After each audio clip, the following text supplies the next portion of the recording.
Hey everyone, welcome back to Route 66 Restoration. A little noisy here today. We got a bit of rain going on, but I figured I'd show you how I'm making this pattern. And this will be part 4 of repairing this fender for the driver's side of the 57 210. But as you can see, and I showed you before, that this piece is rusty right here. And it's really rusty. I had this partial patch that I've welded in, right? But the patch needs to go up a ways here.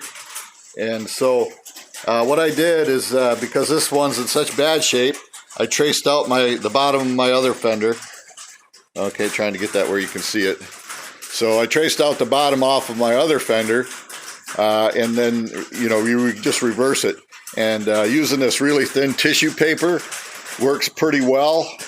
You know, you need a few magnets to hold it down while you're doing your tracing. But this is what the shape is that I've come up with. Now, what I'm going to do here, right here, this will be a tipped edge, and then this edge probably here, I'm going to have to break that over a piece of. I got a piece of railroad iron or the edge of the vise, and I'll be doing that, you know, bending it over there. But that's the shape that I'm going to trace out. And then, like I said, I'm going to run this through the bead roller and tip this edge.